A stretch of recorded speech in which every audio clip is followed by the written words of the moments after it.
आई आप सब भोजपुरिया श्रोता मल्लिकार के हम गायक अंजनी उपाध्याय बारंबार प्रणाम करतनी और बड़ा संयोग और सौभाग्य बा कि हमनी के आदरणीय सत्येंद्र सिंह चाचा जी रिदम सम्राट जरा के हमनी के कहे नहीं जा वहाँ के देख रेख में ही पुरनका विधा वाला विदेशिया जौन कहल जात रहा विदेशिया आप सबके बीच हमनी के परोसता निजा आर्यन जी और इलियास जी के साथ बाबा बालेश्वर नाथ रिकॉर्डिंग स्टूडियो के पूरा टीम अमित भाई के निर्देशन आई जाए।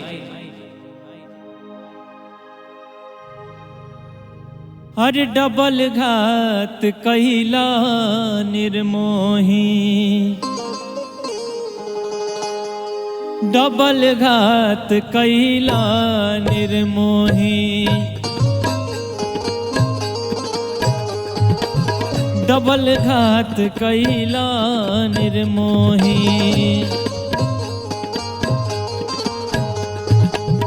कैला निर्मोही, कैला निर्मोही, कैला निर्मोही।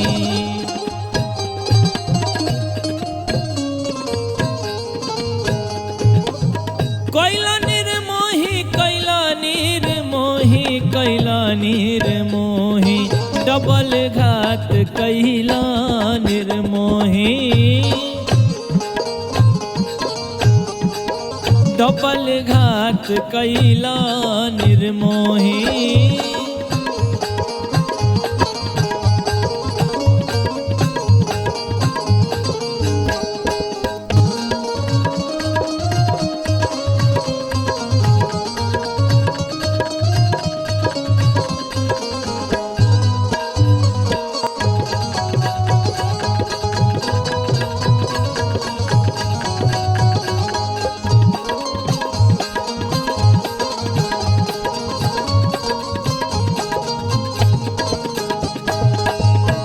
के गवनवा छोड़ल भवनवा,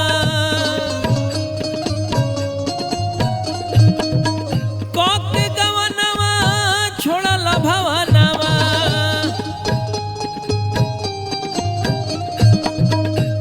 के गवनवा छोड़ल भवनवा। तो दुखवे में बीते दिन रात घात कैला निर्मोही, डबल घात कैला निर्मोही। ओ डबल घात कैला निर्मोही।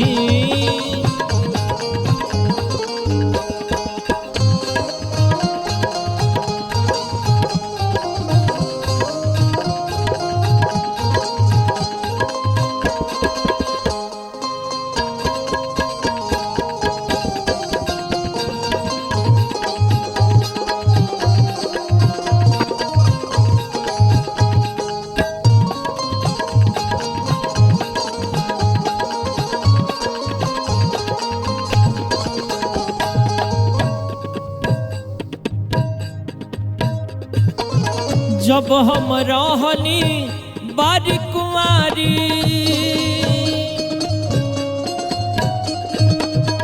जब हम रहली बारी कुंवारी,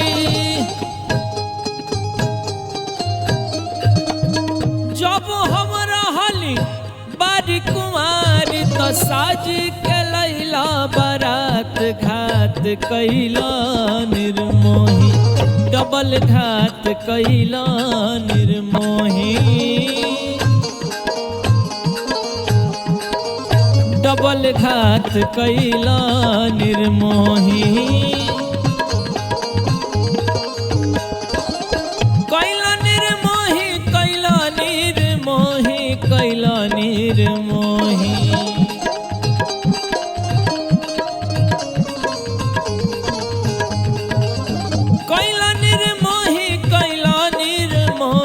कैला निर्मोही, डबल घात कैला निर्मोही।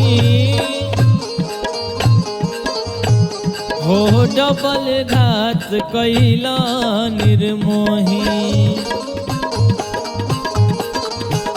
हो डबल घात कैला निर्मोही। हर डबल घात कैला निर्मोही।